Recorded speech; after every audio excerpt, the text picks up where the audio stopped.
Can't believe it took this long to make an actual video.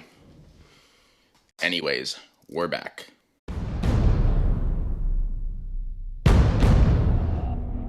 Welcome back, guys, to OBTV. My name is Mike, and today in this video, guys, we're going to be talking about what actually happened with the strike, how it affected myself, and how it affected others around me. Talks were a huge part in the outcome of the strike. Now, if we go back to the month of August, the talks weren't actually escalating. They were more static than anything, and teachers thought that it would be handled like a piece of cake. Like, there was no plan B in place, and we were kind of sent emails saying, oh yeah, talks are still ongoing, nothing's really happening here, and so that really confused us a lot during the whole strike process. Now, about a week before the strike actually came into effect, teachers were going crazy, while some were kind of like, oh, I'm so happy it's gonna happen, and most of us were like, no, why is this happening? Like, we have to be in school and we have to learn. We paid all this money to just be in class, and it's now going to waste. So that was really the mentality of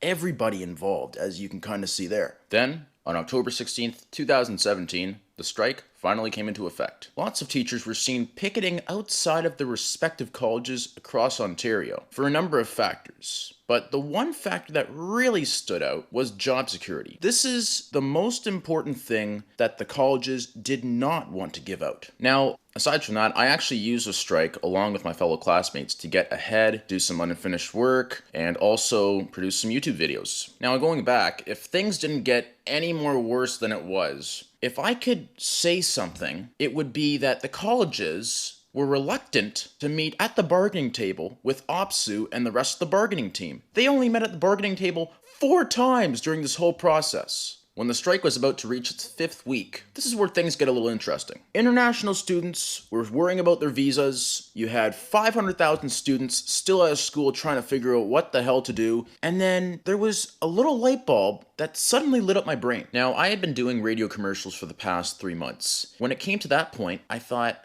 I'm gonna produce a funny radio commercial about the strike. And the name was the fake product, Strikeitis Endus. When the script was all planned out, I simply just called my friends. I said, hey guys, let's record this commercial on like next week or something like that, and then we'll get it out and I'll see if I can send it to some news stations. So that day we simply recorded the commercial, and without a doubt, in my mind, I was thinking, what if we were on the news that next day or the next day after that, or just, I was waiting for something to evolve out of nothing. On Tuesday, November 14th, 2017, I started working on the radio commercial, putting it all together. Once it was up on my channel, I was like, okay, time to go to bed. That next day was about to be the beginning of something special. I woke up not knowing what was happening, and then I could remember taking a look at my phone, and I said, okay, nothing's really happening here. Then I took a look at my iPad, and I was like, oh my god, what the hell is happening here? And I saw all these messages just flooding my iPad screen. I couldn't believe it, as crazy as it was. There were a couple comments. One comment read, you were on the news, dude. And another comment read, when they talked about students getting creative with the strike, they showed this video.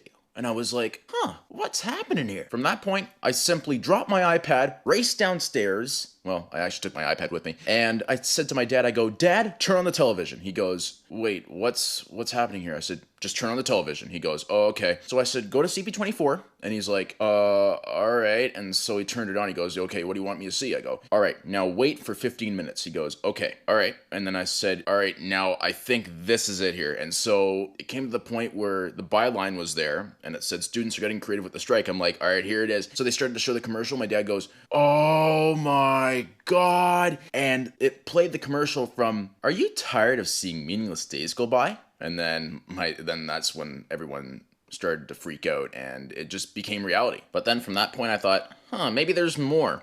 So I took a look at my iPad and I opened up my mailbox and I said, wait, what the hell is this?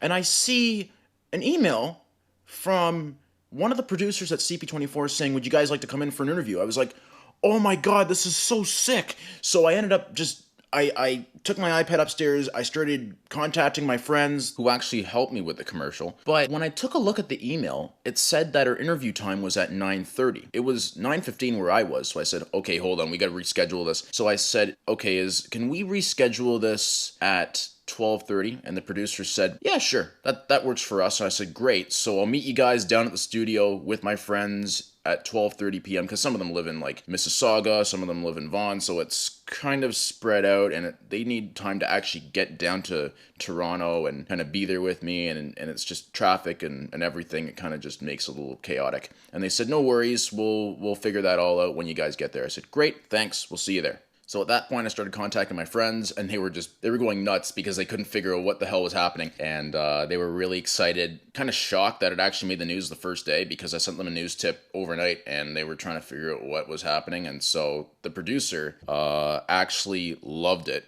So she sent it to the rest of the team, and they were really laughing their heads off at my commercial because they couldn't believe how funny it was. So then, once I arrived at the studio, I was actually waiting for security to let me in. At that point, the security was kind of confused. Like, I told them, I said, hey, I'm Michael O'Bright, I have an interview at 12:30, and they said, we don't have you here. I said, okay, well, and I thought for a second, what should I tell them? Well, I'm the Strikeitis Endus guy. As funny as that was, they said, oh yeah, the Strikeitis Endus guy is here over the phone. And then one of the producers actually heard about it, and he said, okay, I'm coming down. And so the guy goes, oh yeah, someone's coming to get you. I'm like, so that's all it took?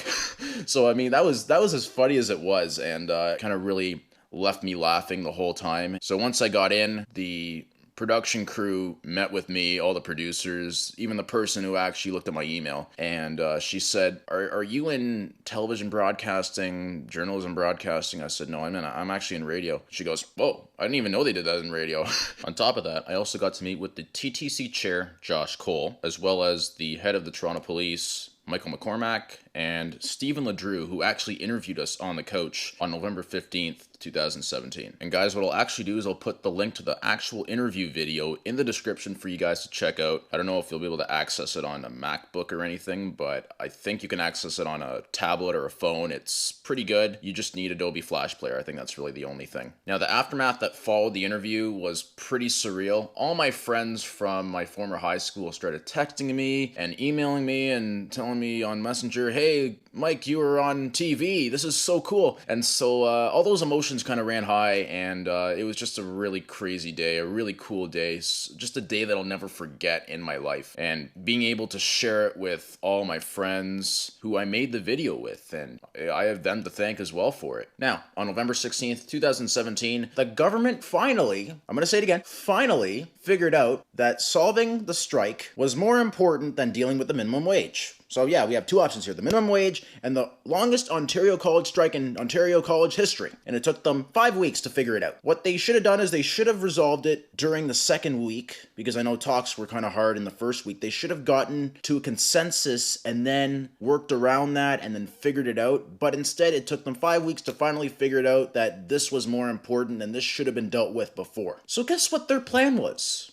Yes. Was it sucking on their thumbs? Seriously? Are you for real? From there, students were able to go back to school on November 21st, 2017. But many were left questioned about if they were going to continue with the semester or if students would actually get a tuition refund and start again next year. Anyways, that caps off for today's video. I hope you guys enjoyed that recap of the strike and what actually happened through my eyes and through my experience. Also, if you guys enjoyed this video, please leave a like, subscribe to my channel, and turn push notifications on so you don't miss a video. And lastly, this is OBTV telling you guys to communicate your passion.